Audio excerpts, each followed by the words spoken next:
Kunning muhim va dolzarb yangiliklari bilan dunyo yangiliklari o'z ishini boshladi.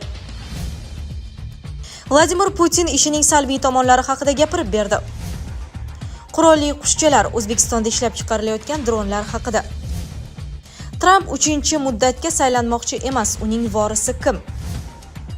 Kim Chen In tanklarini yangilamoqchi. Britaniya Rossiyaning ehtimoliy hujumiga tayyorgarlik ko'rishni boshladi. Dinozavrlar davridagi do'zax chumolisi namunasi topildi. Vladimir Putin ishining salbiy tomonlari haqida gapirib berdi.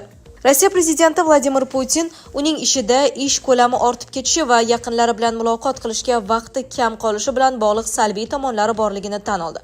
Rossiya prezidenti Vladimir Putinning aytishicha, ba'zida uning ish kuni tunda tugaydi. Vladimir Putin voris haqida gapirar ekan, Rossiyada rossiyaliklarning ishonchini qozonadigan bir nechta odam paydo bo'lishi kerak. Shunda xalq tanlovga ega bo'ladi deb aytdi. Xalq ishonchiga ega bo'lmagan odamning jiddiy ish qilish imkoniyati bo'lmasa kerak. Bu mutlaqo prinsipial masala. Shuning uchun men bu haqda o'ylaganimda va bu haqda doimo o'ylayman. Albatta, mamlakat fuqarolarining bu ishonchini qozona oladigan odam, yaxshisi bir necha kishi paydo bo'lishi kerak deb o'ylayman, dedi Putin. Uning so'zlariga ko'ra, yangi hududlarga ega bo'lgan Rossiya aholisi hali hisoblab chiqilmagan. Hozir bu taxminan 150 million kishi. Davlat rahbari mamlakat salohiyati demografiyada ekanligini va mamlakat kelajagi shunga bog'liq ekanini aytdi. Bundan tashqari Putin 150 million kishi Rossiya uchun yetarli bo'lmagan ko'rsatkich ekanligini qayd etdi. Qurolli qushchalar O'zbekistonda ishlab chiqarilayotgan dronlar haqida. Geosiyosiy maydondagi o'zgarishlar, o'zaro kelishilgan o'yin qoidalarining devalvatsiyasi hamda tobora kuchayib borayotgan nizolar o'zi mavjudligi haqida qayg'urgan har qaysi davlatni harbiy salohiyatini kuchaytirish haqida jiddiy o'ylashga majbur qilmoqda. Global kuchlarning manfaatlari to'qnashgan mintaqa yuragi O'zbekiston ham mustasno emas. Uchuvchisiz uchish qurilmalarini ishlab chiqarish mamlakat mudofaa sanoatining muhim tarmoqlaridan biridir. Bu bilan bir nechta korxona hamda markazlar shug'ullanib kelmoqda. Qayd etilganidek, Lochin uchuvchisiz uchish qurilmalari oilasini tamsil etuvchi umumiy nom hisoblanadi. Lochin HA-341 modeli kuzatuv, razvedka ma'lumotlari to'plash kabi vazifalarni bajaradi. 3.54 mm, 2.6 mm hajmdagi dron vertikal ravishda ko'tarilib, 120 daqiqa davomida havoda qolishi, 50 km masofaga uchib borishi mumkin. Parvoz balandligi 4,5 kilometrni tashkil qiladi. Bundan tashqari qurilmani hujumkor missiyalarda ham qo'llash imkoni bor.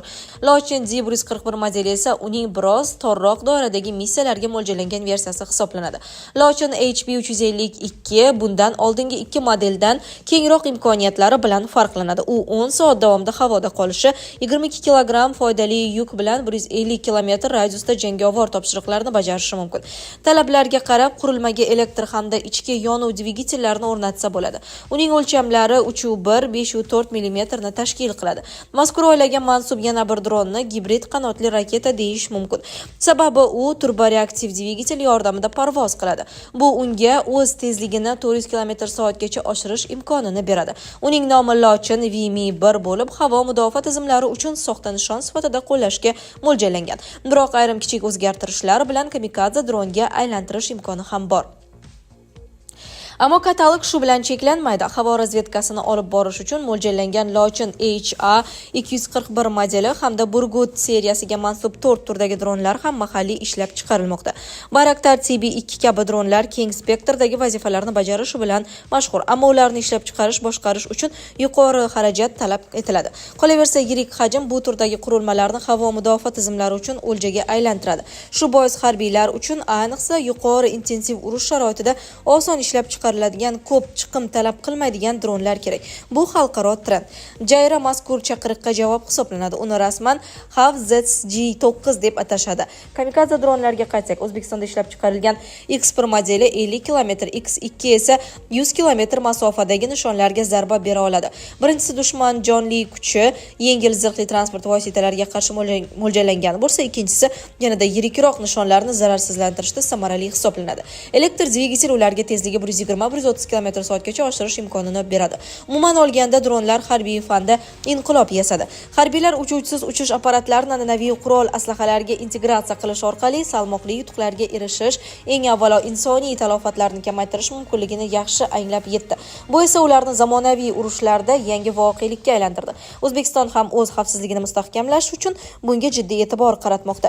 Mudofaa sanoat agentligi tasarrufidagi korxona va ilmiy markazlar xorij davlatlari bilan hamkorlik bilan bir qatorda ichki imkoniyatlarni ham ishga solmoqda. Tramp 3-muddatga saylanmoqchi emas, uning vorisi kim? AQSh prezidenti Tramp 3-prezidentlik muddatiga nomzodini qo'yish imkoniyatini ko'rib chiqayotgani haqidagi ma'lumotni rad etdi. Bu haqda Oq uy rahbari NBC News'ga bergan intervyusida so'z ochdi. Men 8 yillik 2 muddatli prezident bo'laman. Men har doim buni juda muhim deb hisoblaganman, degan Tramp. 78 yoshli Tramp avvalroq AQSh prezidenti lavozimida 3 yoki hatto 4 muddat qolmoqchi ekani haqida hazillashmayotganini aytgandi. Biroq keyinchalik u o'z bayonotlarining maqsadi ommaviy axborot vositalarini soxta yangiliklardan tozalash ekanligini aytdi. Joriy yilning 2-may kuni esa Floridadagi qarorgohida yozib olingan intervyusida Tramp ikkinchi muddat tugagandan so'ng prezidentlik lavozimida qolish imkonini ko'rib chiqishni so'ragan odamlardan ko'plab iltimoslar bo'lganini aytgan. Qanchadan qancha odamlar shunday qilishimni xohlashadi, ammo bu men qilmoqchi bo'lgan ish emas, degan Amerika rahbari. Tramp keyingi saylovlarda AQSh prezidentiga Respublikachilar partiyasidan kim da'vogarlik qilishi mumkinligi haqidagi savolga 10-15 kishi borligini aytib, o'zining ehtimoliy vorislari borligini, xususan vitse-prezident James David Vance yoki davlat departamenti rahbari Marco Rubio bo'lishi mumkinligini aytgan. Kim Chen In tanklarni yangilamoqchi. Shimoliy Koreya yetakchisi Kim Chen In Koreya xalq armiyasi qisqa vaqt ichida zirhli texnikalar parkini yangilashi kerakligini aytdi. Qayd etilishicha, davlat rahbari harbiy texnikalar bilan tanishish chog'ida tanksozlikdagi yutuqlarni qayd etib, ishlab chiqarishda ikkinchi to'ntarishni amalga oshirishga chaqirgan.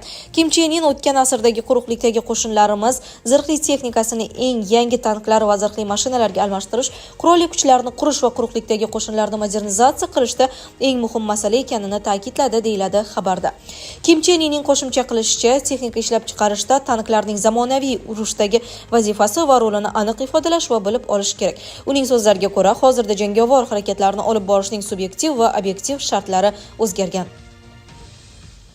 Britaniya Rossiyaning ehtimoliy hujumiga tayyorgarlik ko'rishni boshladi. Buyuk Britaniya Rossiya tomonidan ehtimoliy harbiy hujumga qarshi tayyorgarlik ko'rishni boshladi. Bu haqda The Telegraph nashri xabar berdi. Ma'lumotlarga ko'ra, Britaniya hukumatı so'nggi marta 2005-yilda yangilangan harbiy favqulodda holat rejasi, milliy mudofaa rejasining yangilangan variantini ishlab chiqmoqda. Mazkur reja agar Britaniya dushman tajovuziga uchrasa, mojaro boshlangan dastlabki kunlarda hukumatning qanday harakat qilishi kerakligini belgilab beradi.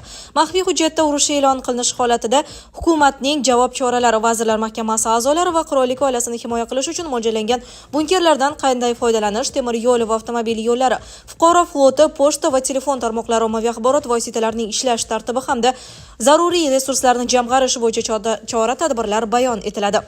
Shuningdek, rejada mojarolar boshlanishining bir nechta ssenariysi keltiriladi. Ular orasida odatiy va yadroviy raketalar bilan to'g'ridan-to'g'ri hujum, shuningdek, ilk bor batafsil ko'rib chiqilayotgan kiber urush ssenariysi ham mavjud. The Telegraph nashriga ko'ra, ushbu reja yaqin 10 yilliklarda ommaga oshkor qilinmaydi. Bunga parallel ravishda Buyuk Britaniya mudofaa vaziri Jon Heyli ilgari konservativ partiya davrida armiya yetarlicha moliyalashtirilmagani va harbiy qudrat ancha susayganini tan oldi. Uning so'zlariga ko'ra, Britaniya so'nggi yillarda faqat cheklangan harbiy operatsiyalarga tayyorlangan, biroq to'liq urush holatiga tayyor emas. Agar biz urushga tayyor bo'lmasak, dushmanni ham to'xtata olmaymiz, dedi u. Dinozavrlar davridagi do'zax chumolisi namunasi topildi. So'nggi tadqiqotlar natijasida Braziliya muzeyi kolleksiyasidan fanga ma'lum bo'lgan eng qadimgi chumoli namunasi aniqlandi. Bu ibtidoiy chumoli 113 million yil oldin dinozavrlar davrida yashagan. San-Paulo universiteti zoologiya muzeyi xodimi Anderson Lepeka 2024-sentyabr oyida universitet zoologiya muzeyida saqlanayotgan qazilma kolleksiyasini o'rganayotganda g'ayrioddiy namunaga duch kelgan. Braziliya muzeyi toshga aylangan hasharotlarning dunyodagi eng yirik kolleksiyalaridan biriga ega bo'lib, ular Braziliya shimoli-sharqidagi Kratadan jamlangan. Ohak toshda saqlanib qolgan va allaqachon qirilib ketgan bu hasharot do'zax chumolisi deb ataladi. 66-45 million yillar oldin yashab o'tgan bu tur bo'ri davri vakili va bugungi kunda tirik chumolilar bilan bog'liq bo'lmagan Hadmermans kichik oilasi a'zosi hisoblanadi. Tadqiqot mualliflariga ko'ra, bu chumolilar o'z evolyutsiyasining dastlabki bosqichidayoq butun sayyora bo'ylab keng tarqalganini anglatadi. Kashfiyot dastlabki bo'r davrida, ya'ni muhim o'zgarishlar davrida chumolilar qanday rivojlanganini yoritib beradi. Shuningdek, u dinozavrlar davrida yashagan chumolilarning g'ayrioddiy xususiyatlari haqida ham ba'zi ma'lumotlar taqdim etadi, deydi tadqiqotchilar. Sizlarga yetkazmoqchi bo'lganlarimiz shulardan iborat edi. Dunyo yangiliklaridan uzoqlashmang.